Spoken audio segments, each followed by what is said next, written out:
good to see you. Um, I'm going to tell you something. Probably sounds weird, but there's a fair number of you that have glasses. I hate wearing glasses. Anybody with me? I always have. I've had glasses since high school, but here's the challenge for me. I've always been on the cusp, and when I say I'm always been on the cusp, I can see okay-ish without my glasses. But I've always just kind of been like, it just kind of tips me over the edge where I really, really do need them. And so at various times throughout my life, you probably have seen, see pictures. I don't have glasses on because if I needed glasses, I just did not wear them. But it is one of those things that has happened throughout the years that it has gotten a little bit more necessary. In fact, about 5 years ago, I went to the eye doctor, and I realized that the distance, which has always been an issue, well, that was always an issue, but I was also having trouble reading books. Now, I could cheat because I could do this thing, and, I found that perfect place to be, and I'm good. A couple of months ago, I realized that it was getting worse and worse. In fact, watching TV, that's always been one of those things. If I can read the scores when I'm watching a football game, I'm good. But I found myself squinting more and more as I was watching sports.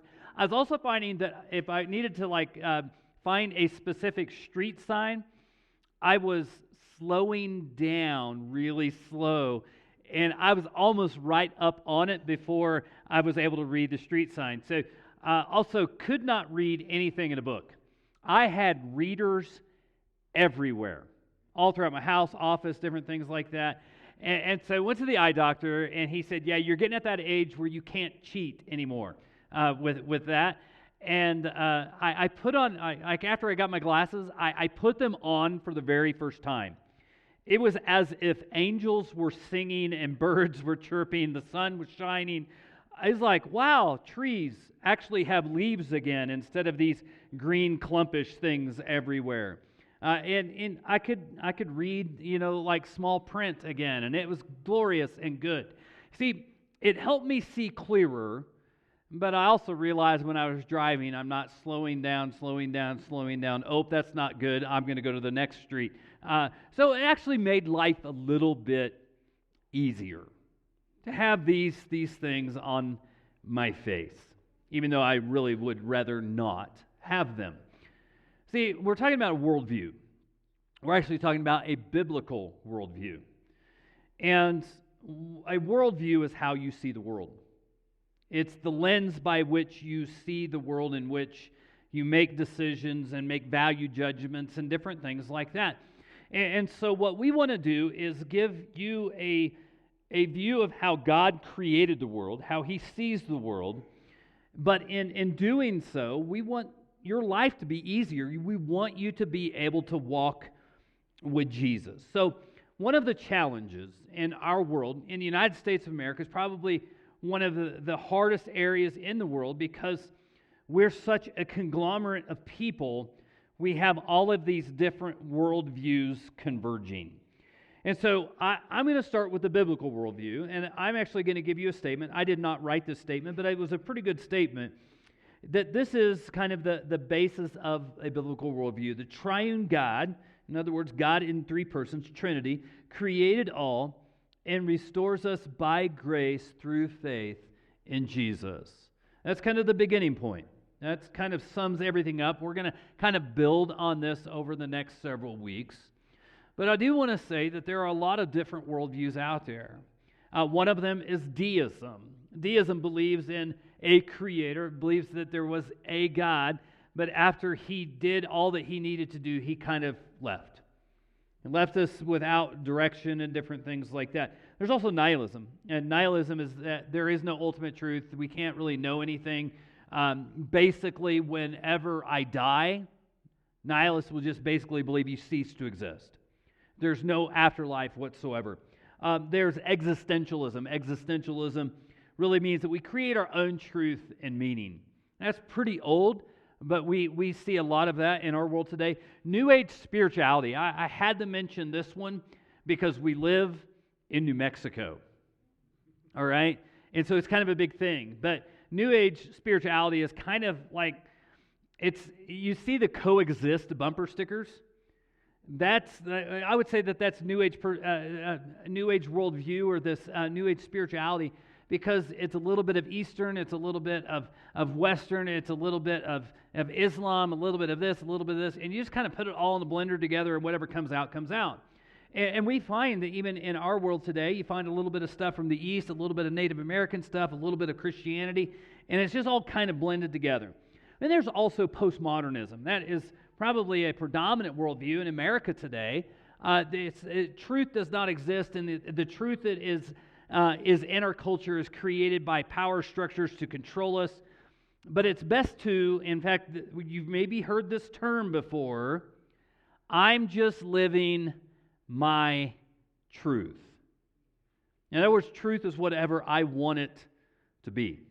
Now, the problem is not just have all these different worldviews.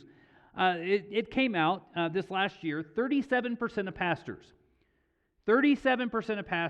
have a, quote, biblical worldview. 22% of church members. And so basically, that means that every decision, everything is made from a standpoint of the Bible. And I'm going to say that most of the people that have that don't have a biblical worldview, that are within the church, within the ministry, it's because of syncretism. It's because they'll say things like, well, yeah, I believe the Bible and all, I think it is good and so on, but doesn't God want me to be happy? And basically, that's individualism. And by the way, that's First Opinions 1:1. That did not make the cut to get into the Bible. All right? So doesn't God want me to be happy? That is, again, how individualism would come in. There's also the idea, and this finds its way even into churches, and their message is, God is good, the Bible is true, and also God wants you to have nice things. He wants you to be very wealthy. And I always say that for something to be true, it has to be universally true. And so therefore, God wants you to drive a Mercedes has to be true with the family in Africa or India that's having 2 cups of rice a day for a family. That has to be universally true with them. But also, probably a big one in our world today is nationalism. In other words, like we believe the Bible. The Bible's God's good word, etc., etc. But what really matters most is protecting our nation. And I think we should be protecting it. But you understand where nationalism would come in, where we would almost worship nation as much as we worship God. And that can be very, very dangerous. And I'll even go as far as to say what's dangerous sometimes, whether it's individualism or nationalism, is we don't know where the biblical worldview ends and our other worldviews start. And so we are in kind of a quandary. So we're going to talk about a biblical worldview. We're going to talk about the idea that the triune God created all that we see and do not see and saves us through faith in His Son, Jesus. That's where we're going to kind of land here today. But last week we asked a big question. In fact, Kyle, I think, answered this question incredibly well. And the question that he asked is, can we trust the Bible? If we're going to have a biblical worldview, we have to say, can we trust the Bible? He laid out great. If you didn't get to catch it, get on vv.church and catch that message. Really, really good stuff. But I want to ask another question here today. And the question is, who am I? I believe that this is an existential question that many people will end up asking in their lives, like, who am I? And kind of as a follow-up question, we're going to actually dig into this one first, is where do we come from? Where did this all start? And I think these are important sort of things. In fact, one of the things I think is dangerous when we do biblical worldview and do sermon series like this is we sometimes want to be right. We want to prove everyone else wrong. And that's not the purpose here. We want to help everybody love and follow Jesus with head, heart, and hands. That's really what we want people to be able to do. So this isn't about proving to our neighbor that my worldview is better than your worldview. This is ultimately about following Jesus and really having a good foundation as we do. So we're going to begin. We're going to begin in the beginning. And so if you have your Bibles, we're going to be in Genesis chapter 1. If you'd like to use one of the Bibles in the seats in front of you, it's going to be real easy. It's page 1. That's where we're starting. And so also in the little link tree, the little QR code thing, there's a Bible app, Bible little section there. And I know when I hit it, it took me right to my Bible app and right to Genesis 1. So we're going to read the first 5 verses. It says this: In the beginning, God created the heavens and the earth. And the earth was without form and void, and darkness was over the face of the deep, and the Spirit of God was hovering over the face of the waters. And God said, "Let there be light." And there was light. And God saw the light was good. And God separated the light from the darkness, and God called the light day, and the darkness He called night. And there was evening, and there was morning, the first day. So I want to kind of begin as we talk about the idea of creation. God is the originator of creation. He is our creator. I want to put it like this: not chaos, but order. Not accident, but purpose. Not question mark, but God. That's kind of where I landed in my mind as I went through things this week. And just kind of as just in general with where I stand. And when we talk about creation, it's always a tough thing because people land differently on creation. And I'll even go as far as to say that in this room right now, I know that there are probably differing views. And one of the things we'll talk about in church sometimes is there's young earthers that will look at the age of the earth as 7,000 to 10,000 years old. And then there are old earthers, and we get into millions and billions and different things like that. Now, I have friends that differ from me. I will tell you, about 20 years ago, I kind of came to a faith conclusion. My faith conclusion was based on the Hebrew word Yom. Anybody know what Yom is? Anybody know what Yom Kippur is? Yom Kippur is Day of Atonement, right? So Yom is the word for day.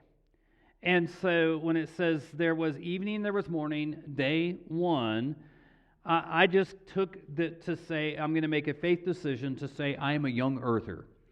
Now, I have friends who are followers of Jesus, who love Jesus, that are old earthers. And I'm just going to tell you, if I'm wrong about the young earth when I get to heaven, I will change my mind. Okay? And same thing with you. If you're an old earther and you get to heaven and it's a young earth, you will change your mind. All right? That's the reality. But I do go back to not chaos but order, not accident but purpose, not question mark but God. That in the beginning, God. In the beginning, God created the heavens and the earth. And one of the things I think is interesting is the order of creation. That there are 7 days in creation. There's 6 days that God was creative, and then there was a day of rest. And I think there's something interesting about even just the order of creation. It was actually 1929. The Soviets had a grand experiment. It's before World War II, before the Cold War. The Soviets had the idea that let's create a 5-day work week. And so they created a calendar over 5 days. And eventually they said, well, what about a 10-day work week? But what they did on this 5-day work week, there was no weekend. And at any given time, 20% of the workforce was off. But that didn't necessarily mean if husband and wife were working, they were going to be off at the same time. And here's one of the things that they discovered after this experiment is that productivity did not go up, it went down. And some people say, well, why would that be? And I happen to say, because God created us for rest. He created creation for us. My grandpa was a farmer, and it was either half the time the land was lying fallow, or every 3rd or 4th year it would lie fallow, because he was not a believer, was not a Christian, but yet I remember him saying, well, God created the world to rest. So there's certain things in the order of creation that's kind of interesting. And so I believe that God has created us for a day of rest. I'll tell you this, about 5 years ago, I crashed. I was burnt out. I was on the edge. And one of the things that was not part of my life then and is now is rest. Learning how to be in that rhythm with God. But let's ask a theological question. What does it mean that God is our creator? Let's look at Ezekiel chapter 18, verse 4. Behold, all souls are mine. This is God talking. All souls are mine. The soul of the Father as well as the soul of the Son is mine. The soul who sins shall die. So God, right out of the gate, says, souls belong to me.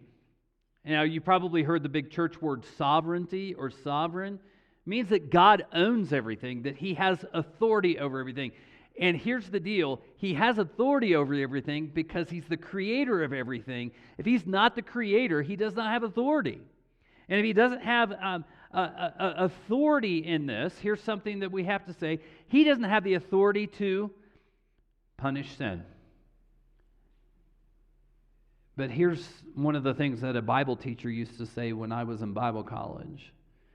If God is not your creator, He has no ownership over you, so therefore He cannot be your redeemer. He doesn't have the authority to forgive sin.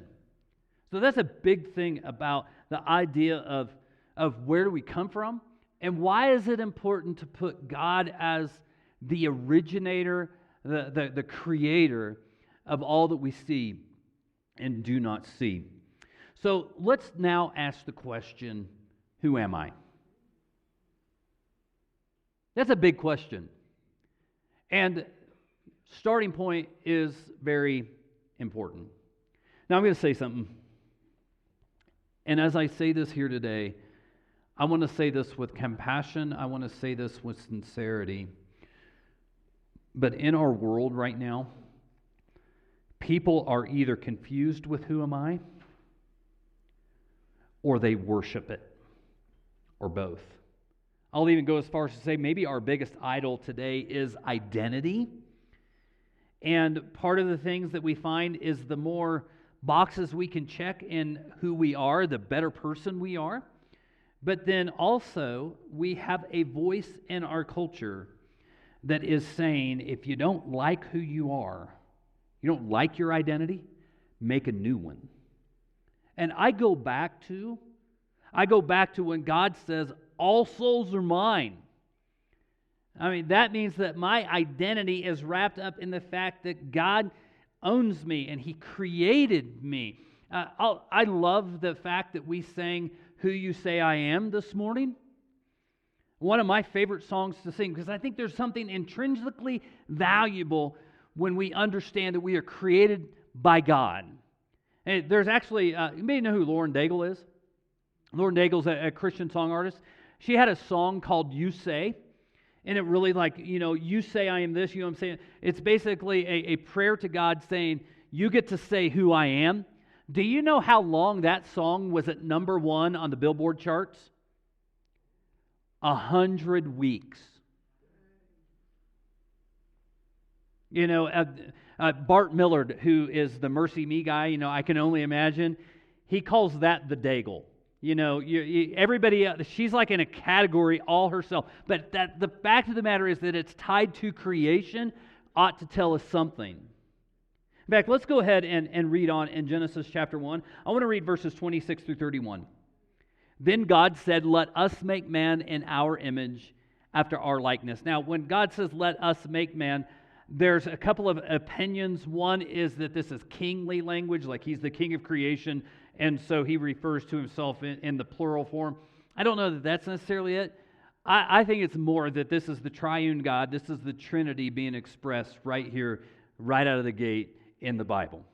Let us make man in our image and after our likeness, and let him have dominion over the fish of the sea and over the birds of the heavens and over the livestock and over the earth and every creepy thing that creeps on the earth. Now, I'm just going to tell you, I hate that statement because I hate those little creepy things that creep on the earth. Like even a snake that big will send me into, I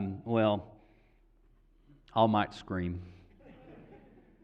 So then verse 27, so God created man in his own image, and in the image of God he created him, and male and female he created them. And God blessed them, and said to them, be fruitful and multiply, and fill the earth, and subdue it, and have dominion over the fish of the sea, and over the birds of the heavens, and over every living thing that moves on the earth. And God said, behold, I have given you every plant yielding seed that is on the face of the earth, and every tree with seed in its fruit, you shall have food for them. And every beast of the earth, and to every bird in the heavens, and everything that creeps on the earth, everything that has breath of life, I have given every green plant for food. And it was so. And God saw that everything that he had made, and behold, it was very good.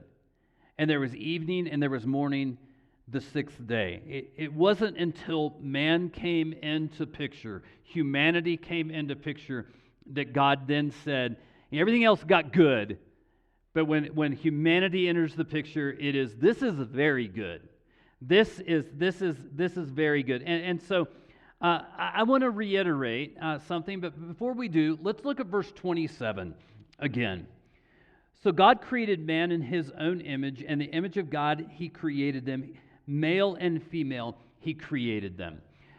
One of the things that, it's actually called, I think, discourse analysis. But as you're reading the Bible, what you're looking for is repeated terms and repeated words and repeated phrases. So if you get into like a verse, like verse 27, and it says, so God created man in his own image, in the image of God he created them, male and female he created them. The word image comes up twice, and creation is 3 times. And so there's an emphasis here in what God did. And so God as creator is important, but image of God is important. So I reiterate, not chaos but order, and not accident but purpose, not question mark but God. And so I want to introduce a term, and the term here is the Latin term for image of God. It's called Imago Dei. You might be reading a book or might hear somebody say Imago Dei. That's the image of God. What does it mean that we are the image of God? I think one of the things that we have to say, as a result of creation, I did not come from chaos but from order. And so my life does not have to be one of confusion. It does not have to be one of chaos. There can be order and certainty. As a result of creation, my life is not an accident. You know, I'll even go as far as to say this. I heard a preacher say this one time, and he was kind of joking. He was like a revival speaker, guest speaker in the church, and he said, I have a 20-year-old, an 18-year-old, a 16-year-old, and an oops. And he was basically saying, yeah, we had one of those change of life babies, and sometimes those come along. But even that's an oops for us is never a mistake to God. Never an accident to God. And so we have to understand, and with that, I realize I'm here for a purpose. I have a cause to live by, and I can live for the glory of God. And also as a result of creation, I don't have to live with a question mark. There's a lot of people walking around saying, I don't know why we're here. There's a lot of people walking around that like they're still trying to figure things out. I have to say that, God is the immovable mover. He is the uncausable cause that kind of comes into this. When God is in the picture, I don't have to live with a question mark. I can live with certainty. And so the idea of Imago Dei is important. And here's why it's important. I'm actually listening to a podcast right now. A friend of mine, Perry, he was the son of our founding pastor. He's listening to a podcast this year from a Catholic priest. It's called A Year Through the Bible, and I started listening to it, and it's really, really good. But this Catholic priest made the comment that of all the worldviews that are out there, of Islam and Hinduism and Buddhism and all the different views of the world that are out there, Judeo-Christian worldview is the only one that claims image of God. That's a special thing.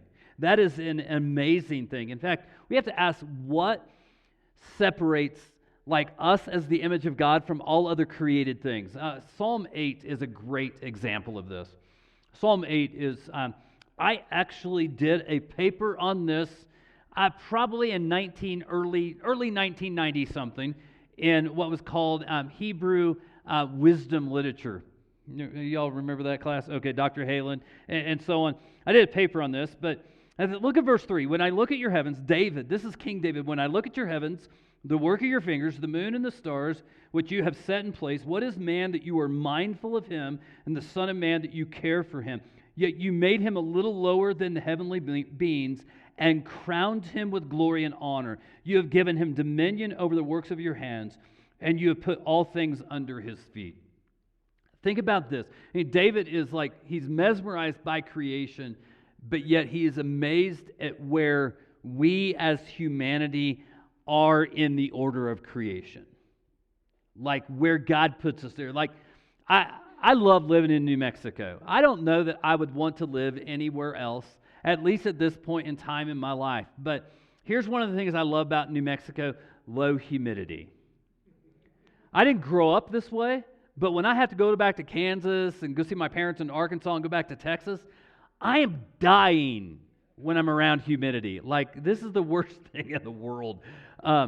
But when I think about this, I love New Mexico because the thing that it just amazes me almost more than anything else is the handiwork of God through the stars in the sky. Like, we have awesome sunsets, and for those of you who don't get up in the morning, just take my word for it, our sunrises are pretty amazing too. But the stars are amazing. They're so bright, they're so clear. And to think that God, it's His handiwork, it's what He did, what He's done. But here's the thing. They aren't crowned with glory and honor. We are. That almost brings tears to my eyes. We're crowned with glory and honor. Not those things that we are in awe over. It's us. That's a pretty special thing. So let's really kind of ask that question again, though. What does it mean that we are the image of God? Why are we crowned with glory and honor? We are made in the image of God, but here's the reality. We don't look like God because God is spirit. So it's got to be something else. So I'm just going to rattle off a couple of items here today that I think really kind of instill the word, the image of God into us. Number one, we have different mental capacity than all other living creatures. We really, really do. Now, I've been around some teenagers at times that has drawn this into question, but the reality is we are created in the image of God, and by virtue of that, we have a different mental capacity. Think about math here for a moment. You know, one of the things that I love about being able to go to Bible college when I was right out of high school is the fact of the matter is there was only one math class required and only one science class required.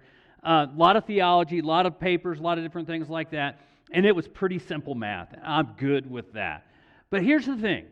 Simple math or complex, well, we're able to reason. And we're able to think, and we're able to problem solve, and we're able to communicate, and we're able to collaborate. You know, that sort of thing, even math, simple math, is an expression of the image of God.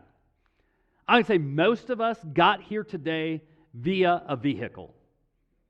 That vehicle was made by someone. It was designed by someone. That is an expression of the image of God. And art and music and literature, whether we even know it or not, these are all expressions of imago Dei that God has given us. You know, I have not seen any animals in any, length of time be able to create art or make music or anything like that. And every once in a while in America's Got Talent, they have that pet act, right? But it's very, very basic. We bear the image of God because of our mental capacity, but we also we're able to make moral decisions and judgments. That is something that is inside of us. I love Genesis chapter 2 in verse 25 when it talks about Adam and Eve. It says, "And they were naked and they felt no shame." That was a time where there was innocence and righteousness all throughout the world. Now sin eventually entered the picture. But it was good. But after sin, after the tree of knowledge of good and evil, God is walking through the Garden of Eden. Adam, Eve, Where are you? Oh, we're hiding. Why are you hiding? Because we're naked. Who told you?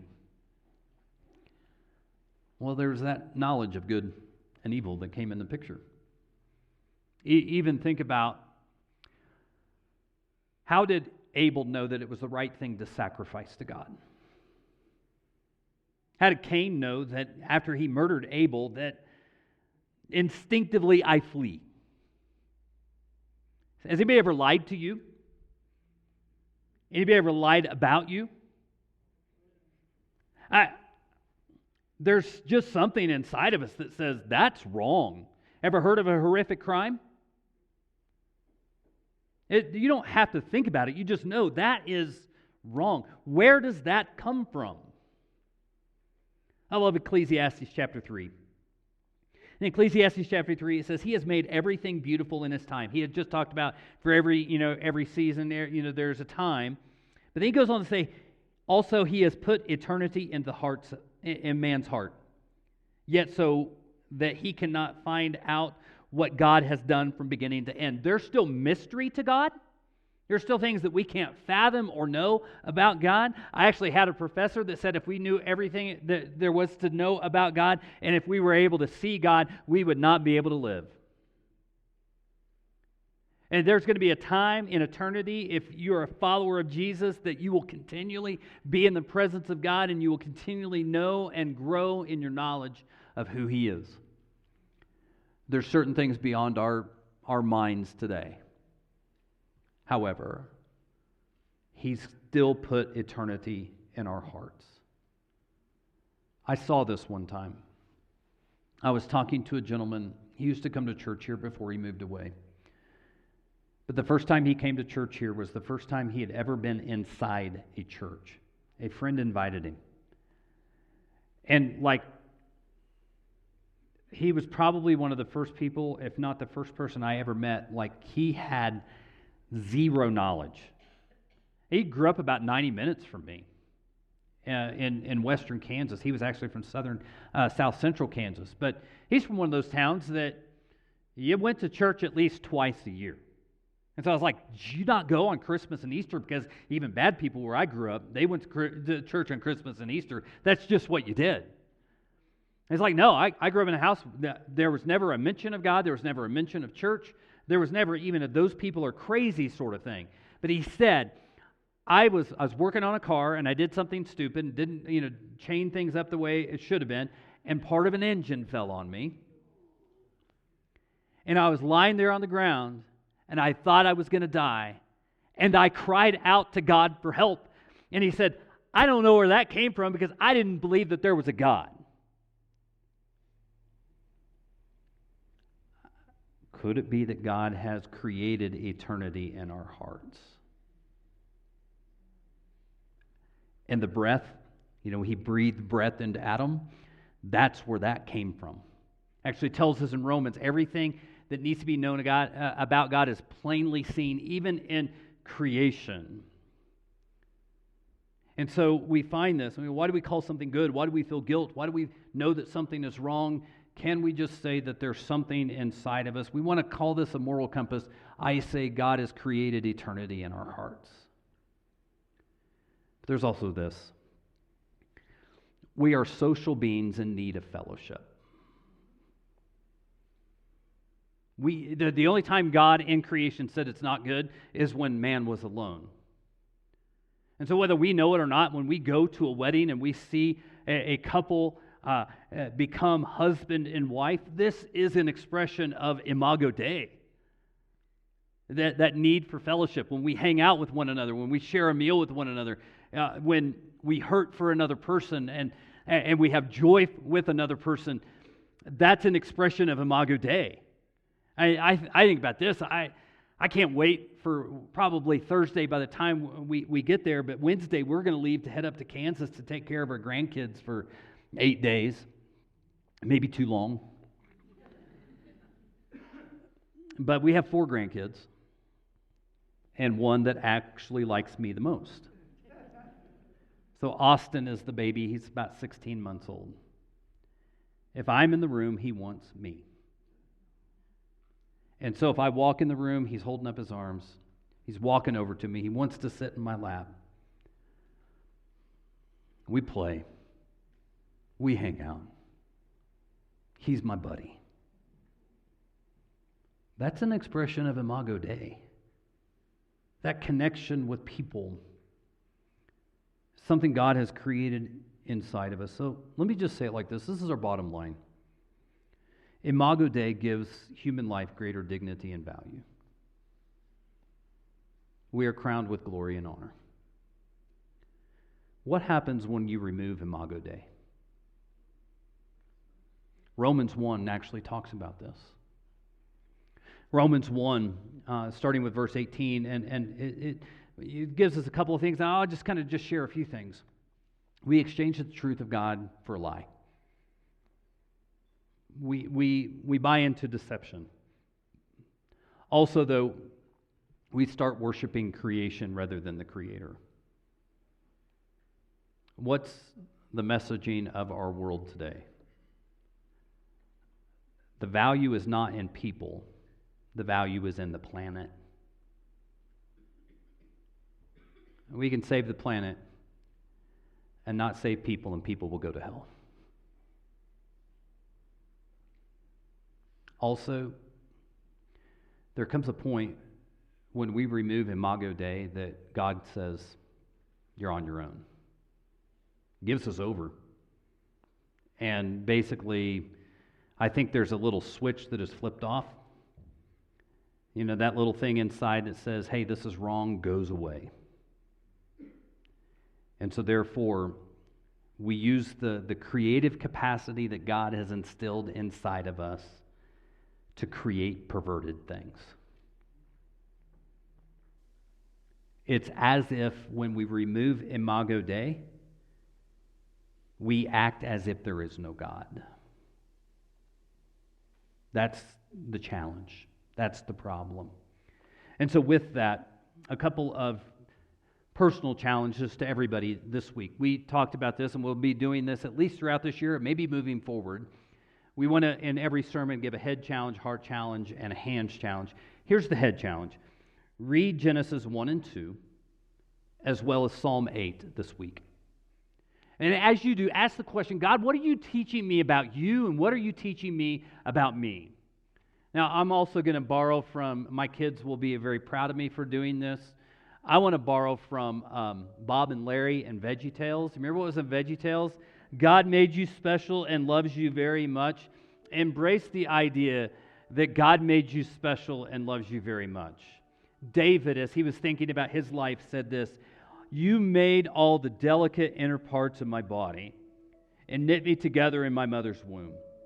Thank you for making me so wonderfully complex. Your workmanship is marvelous.